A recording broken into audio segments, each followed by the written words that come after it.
আসসালামু আলাইকুম। কেমন আছেন সবাই? আশা করি সবাই খুব ভালো আছেন। আজকে নতুন ভিডিওতে আপনাদের স্বাগতম। আজ আমি কথা বলব রাশিয়া নিয়ে। আপনার অনেকেই রাশিয়া যাওয়ার জন্য চেষ্টা করতেছেন এবং রাশিয়াতে ভালো পরিমাণ একটা বেতন দেয়, যার কারণে আপনারা রাশিয়া যাওয়ার জন্য চেষ্টা করেন এবং রাশিয়ার সুযোগ সুবিধা অনেক ভালো। আর অনেক মানুষই রাশিয়াতে কাজ করতে তাদের ভালো লাগে, এজন্য রাশিয়াকে অনেকেই বেছে নিচ্ছেন। তো আজকে ভিডিওটা রাশিয়া নিয়ে, তো সম্পূর্ণ ভিডিও দেখুন। আমি আজ বলবো যে বর্তমানে রাশিয়াতে কি কি কাজ পাবেন, কত টাকা স্যালারি, কি কি ডকুমেন্ট লাগবে, কত সময় লাগবে, যাবতীয় সব কিছু নিয়ে আজকের ভিডিওটি। তো সম্পূর্ণ ভিডিওটা দেখতে থাকুন। আপনি যদি আমার চ্যানেলে নতুন হয়ে থাকেন, এখনই সাবস্ক্রাইব করে পাশে থাকা বেল আইকনকে এনেবল করে দিন, যেন আমাদের নতুন ভিডিও আপনি সবাই দেখতে পারেন। আমার চ্যানেলের নাম হচ্ছে ভিসা ইনফরমেশন বাই রিফাত। তো এই চ্যানেলটা এখনই সাবস্ক্রাইব করে রাখুন। তো বর্তমান সময়ে আপনারা যদি রাশিয়ায় যেতে চান, তাহলে অনেক ভালো হবে আপনাদের জন্য। কেননা রাশিয়া কিন্তু আপনাদের বর্তমান সময়ে রাশিয়া অনেকটা দেখা যায় যে রাশিয়া বর্তমান সময়ে অনেক কম টাকার মধ্যে তাদের লোক নিচ্ছে। বিগত কয়েক মাস আগেও রাশিয়াতে যারা যাচ্ছিল, তার জন্য যে প্যাকেজ মূলক করে রাখছিল, সেটা হচ্ছে দেখা যায় যে 9 থেকে 11 লাখ টাকা পর্যন্ত তারা প্যাকেজ মূলক করে রাখছিল রাশিয়ার জন্য। তো বর্তমানে যেহেতু বর্তমানে সিন্ডিকেট নাই, আর কোথাও সিন্ডিকেটের জন্য এক্সট্রা টাকা দেওয়া লাগতেছে না, তার জন্য বর্তমানে 7.5 লাখ থেকে 8 লাখ টাকার মধ্যেই রাশিয়া যাওয়া যাচ্ছে। তো আপনি যদি রাশিয়া যেতে চান, তাহলে আপনার কী কী ডকুমেন্ট লাগবে? তো এইটা কিন্তু একটা জিনিস যে আপনার কী কী ডকুমেন্ট লাগবে, এটা কিন্তু আপনার সবার আগে জানতে হবে। আপনার ডকুমেন্ট, আপনার যেসব ডকুমেন্ট লাগবে সেগুলি হচ্ছে আপনার আপনার জাতীয় পরিচয়পত্র লাগবে, তারপর হচ্ছে আপনার পাসপোর্ট লাগবে, পুলিশ ক্লিয়ারেন্স লাগবে, এনআইডি কার্ড যদি অবশ্যই লাগবে, সেটা ইংরেজিতে। শিক্ষাগত যোগ্যতা যদি থাকে তাহলে অবশ্যই এটা দিতে হবে আপনার। আর শিক্ষাগত যোগ্যতা যাদের আছে তাদের অবশ্যই আপনার ডকুমেন্টের সাথে এটা অ্যাড করবেন। আর আপনাকে একটা বায়োডাটা দিতে হবে, যেটা আপনার সব কিছু মিলে একটা বায়োডাটা আপনার দিতে হবে। আর বয়স কিন্তু আপনার 20 থেকে 45 বছর হতে হবে, এর উপরে গেলে কিন্তু হবে না। তো বর্তমান সময়ে কি কি সেক্টর আপনি কাজ করতে পারবেন? সবচেয়ে বেশি যেটাতে লোক নিচ্ছে সেটা হচ্ছে কনস্ট্রাকশন সেক্টর। কনস্ট্রাকশন সেক্টর কিন্তু অনেকগুলি পদে তারা লোক নিচ্ছে। আপনার দেখা যায় কনস্ট্রাকশন সেক্টরে জেনারেল ওয়ার্কার, তারপর হচ্ছে জেনারেল ওয়ার্কার থেকে শুরু করে লেবার, এর থেকে শুরু করে প্রচুর পরিমাণ সংখ্যক তারা লোক নিচ্ছে। কনস্ট্রাকশন সেক্টরে অনেকগুলি আপনার ধাপ আছে, এগুলির মধ্যে প্রত্যেকটা সেক্টরই তারা লোক নিচ্ছে।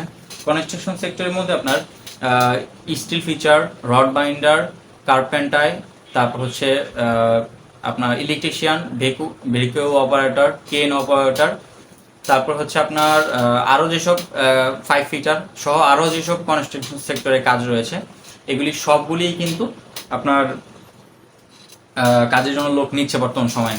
রাশিয়া কিন্তু প্রচুর পরিমাণ একটা নিয়োগের জন্য তারা লোক নিচ্ছে, তাদের প্রচুর পরিমাণ তাদের কর্মী দরকার। এছাড়াও আপনি যেগুলিতে কাজ করতে পারবেন সেটা হচ্ছে ফ্যাক্টরিতে হেল্পার পদে আপনি অনেক ফ্যাক্টরিতে কাজ করতে পারবেন, যেমন garments factory, helper, garments factory শুরু করে আপনার ফার্নিচার ফ্যাক্টরি, অটোমোবাইল, তারপর হচ্ছে আপনার কার ওয়াশ যেখানে করে সেখানে এই গ্রেজে। তারপরে এছাড়াও অনেকগুলি ফ্যাক্টরিতে কাজ রয়েছে। আপনি যদি ভালো কোনো এজেন্সির মাধ্যমে যোগাযোগ করেন, তাহলে কিন্তু তারাই আপনাকে একটা লিস্ট দিয়ে দিবে যে কোন কোন কাজে তারা লোক নিচ্ছে। এছাড়াও কিন্তু আপনার বর্তমান সময়ে এগ্রিকালচার ভিসায় লোক নিচ্ছে। এগ্রিকালচার ভিসা লোক নিচ্ছে, এটার মধ্যে হচ্ছে আপনার ফার্ম আছে, ঘোড়ার ফার্ম আছে, তারপর হচ্ছে পোলট্রি মুরগির ফার্ম আছে, তারপর হচ্ছে আপনার গরুর ফার্ম আছে, শুকুরের ফার্ম আছে, এগুলি অনেকগুলি ফার্ম আছে। এই ফার্মেতে কাজ করার সুযোগ রয়েছে। এছাড়াও আপনার কৃষিকাজ রয়েছে, এগ্রিকালচার বিষয় কৃষিকাজ রয়েছে। এগুলিতে হতে পারে একটা ফলের বাগান, হতে পারে একটা আপনার দেখা যায় যে কোনো কিছু চাষের বাগান, এগুলিতেও লোক নিচ্ছে। তারপরে এছাড়াও আপনি কিন্তু আরও কিছুতে কাজ করতে পারবেন, হোটেল রেস্টুরেন্টে কাজ করতে পারবেন। হোটেল রেস্টুরেন্টেও কিন্তু প্রচুর পরিমাণ চাহিদা রয়েছে রাশিয়াতে। তো তারা হোটেল রেস্টুরেন্টের জন্য তারা লোক নিচ্ছে। আর রাশিয়ার যে রাজধানী সেটা হলো মস্কো। তো মস্কোতে যারা কাজ করবেন তাদের জন্য, যারা হোটেল রেস্টুরেন্টে কাজ করবেন, অবশ্যই তাদের শিক্ষিত হতে হবে, ন্যূনতম এসএসসি পাস থাকতে হবে, এবং আপনার কিন্তু ইংলিশে দক্ষ হতে হবে। আপনার কিন্তু ইংলিশে কথা বলতে জানতে হবে। যদি ইংলিশে আপনি কথা বলতে না জানেন, তাহলে কিন্তু তারা আপনাকে হোটেল রেস্টুরেন্টের কাজে নিবে না। যদি আপনার রেস্টুরেন্টে ওয়েটারের কাজ তারা দেয়, আস্তে আস্তে হোটেল রেস্টুরেন্টের কাজে কিন্তু আপনার দেখা যায় একটার পর একটা দেখা যায় পদোন্নতি বাড়ে। দেখা যায় কেউ যদি ক্লিনার থাকে সেখান থেকে আস্তে আস্তে সে কিন্তু আপনার ওয়েটারে আসে। তারপর আস্তে আস্তে মানে যেভাবে এক এক ধাপ থেকে এক একবার ধাপ উপরে উঠে, এর জন্য কিন্তু সেখানে শিক্ষিত হওয়া লাগে। শিক্ষিত না হলে কিন্তু ওয়েটারের কাজ করা যায় না সেখানে। তারপরে এখন এইগুলিতে কাজ কিন্তু করতে হবে। আর এখানে আপনারা যারা রাশিয়া যাবেন তারা কিন্তু দেখা যায় যে সেইখানে প্রসেসিংয়ের সময় লাগবে আপনার 3 থেকে 4 মাস। রাশিয়া প্রসেসিংয়ের সময় লাগবে, মানে ওয়ার্ক পারমিট আসতে। তারপরে সব কিছু মিলিয়ে আপনার 6 মাসের মধ্যে কিন্তু রাশিয়া যেতে পারবেন। ওয়ার্ক পারমিট আসতে 1 থেকে 1.5 মাসের মতন সময় লাগতে পারে বর্তমান সময়। আর আপনার যদি ভিসা সহ সম্পূর্ণ আপনার ফাইল প্রসেসিং সহ শুরু করে সব কিছু মিলিয়ে আপনার দেখা যায় যে 6 মাসের মধ্যে কিন্তু আপনার কাগজপত্র সব কিছু কমপ্লিট হয়ে যাবে এবং আপনি কিন্তু রাশিয়া যেতে পারবেন। তারপরে এখন বিষয় হচ্ছে যে আপনার থাকা খাওয়ার বিষয়টা কি, আপনার ডিউটি কয় ঘন্টা হবে। আপনার থাকা খাওয়ার বিষয়টা হচ্ছে আপনার কিন্তু কাজ যেই করতে হবে সেটা কিন্তু 8 ঘন্টা কাজ করতে হবে, এবং 8 ঘন্টার পরে বাড়তি যে সময় আপনি কাজ করবেন সেটা কিন্তু আপনার ওভার টাইম হিসেবে এখানে গণ্য হবে। তারপর খাবারের যে ব্যবস্থাটা, এটা হচ্ছে খাবারের যে থাকা খাওয়ার যে ব্যবস্থাটা, এটা হচ্ছে খাওয়ার হয়তো আপনার নিজের হতে পারে এবং কোম্পানির হতে পারে। যদি আপনার নিজের হয় তাহলে কিন্তু আপনার দেখা যায় আপনি যেখানে থাকবেন এর আশেপাশে অনেকেই মেসে খাওয়া দাওয়া করে, সেখানে আপনার খাওয়া দাওয়া করতে হবে। আর যদি কোম্পানি খাওয়ায় তাহলে তো কোনো চিন্তাই নেই, কমপ্লিট কোম্পানি খাওয়াবে। অনেক কোম্পানি আছে শুধু দুপুরের খাবারটা তারা দেয়, আর সকাল আর রাতের খাবারটা সেটা নিজের হয়ে থাকে। তারপরে থাকার বিষয়টা কিন্তু পুরোপুরি ফ্রি, শুধু খাওয়ার বিষয়টা হচ্ছে নিজের বা কোম্পানি হতে পারে। তারপরে বর্তমান সময় আপনার দেখা যায় যে কতটুকু সময় লাগতে পারে। বর্তমান সময় সব মিলিয়ে দেখা যায় 6 মাসের মধ্যে কিন্তু আপনি যেতে পারবেন। এখন প্যাকেজ হচ্ছে 2টা।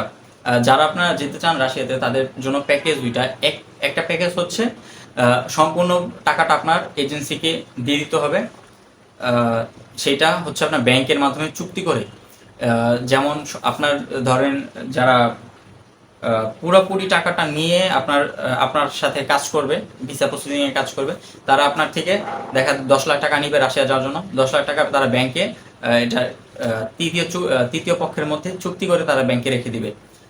তারা আপনার থেকে অগ্রিম টাকা, মানে যে এজেন্সি সে আপনার থেকে অগ্রিম নিচ্ছে না, আপনি এই টাকাটা ব্যাংকে রাখতেছেন কিন্তু একটা চুক্তির মাধ্যমে। সেই যদি এজেন্সি আপনাকে নিয়ে যেতে পারে, যদি আপনার ভিসা কমপ্লিট হয়ে যায়, আপনার সব কিছু হয়ে যায়, তখন আপনার এই 10 লাখ টাকা তারা নিয়ে যাবে। এই হচ্ছে একটা চুক্তি। আরেকটা চুক্তি হচ্ছে আপনার 7.5 লাখ টাকা লাগবে। প্রথমে যখন আপনি এই ফাইল ডকুমেন্ট এই এজেন্সির কাছে জমা দিবেন, তখন কিন্তু আপনাকে এই এজেন্সির কাছে 50,000 টাকা দিতে হবে। 50,000 টাকা দেওয়ার পরে এই এজেন্সি কিন্তু আপনার কাজটা শুরু করবে। যখন আস্তে আস্তে আপনার ওয়ার্ক পারমিট আসবে, ফাইল প্রসেসিং সব কিছু কমপ্লিট হয়ে যাবে, আপনি ভিসা পেয়ে যাবেন। তারপরে কিন্তু আপনার সব টাকা দিয়ে তাদের কাছে তারপর যাওয়া লাগবে। এর মাঝে একটা কথা হচ্ছে, যখন আপনি আপনার ডকুমেন্ট জমা দিবেন তখন 50,000 টাকা দিতে হবে। ওয়ার্ক পারমিট আসার পর 1 লাখ টাকা দিতে হবে, আর বাকিটা হচ্ছে ভিসা পাওয়ার পর। ভিসা পাওয়ার পরে সব টাকা দিয়ে তাদের কাছে তারপরে কিন্তু যেতে হবে। এই হচ্ছে তাদের 2টা চুক্তি, 2টা ওয়ের মধ্যে যে কোনো একটার মধ্যে আপনি যেতে পারবেন। এছাড়াও কিন্তু রাশিয়ায় অনেক সুযোগ সুবিধা রয়েছে রাশিয়ায়। সেখানে যদি যান, এই রাশিয়া থেকে কিন্তু অন্যান্য দেশেও আবার যাওয়া যায়। সেখান থেকে আস্তে আস্তে থাকার পর অন্যান্য দেশের জন্য ভিসা পেতে কিন্তু সহজ হয়। তো এই ছিল আজকের ভিডিও। যারা রাশিয়া যেতে চান এখনই ভালো কোনো এজেন্সির মাধ্যমে আপনারা যোগাযোগ করুন। আর আমাদের এই চ্যানেলটা কিন্তু খুবই ছোট, এরপরে আমি ভিসা রিলেটেড নতুন কোনো আপডেট ভিডিও দিব। তো এখন চ্যানেলটি সাবস্ক্রাইব করে পাশে থাকা বেল আইকনকে এনেবল করে দিন। দেখা হচ্ছে নতুন কোনো ভিডিওতে। সেই পর্যন্ত ভালো থাকবেন, সুস্থ থাকবেন। আল্লাহ হাফেজ, আসসালামু আলাইকুম।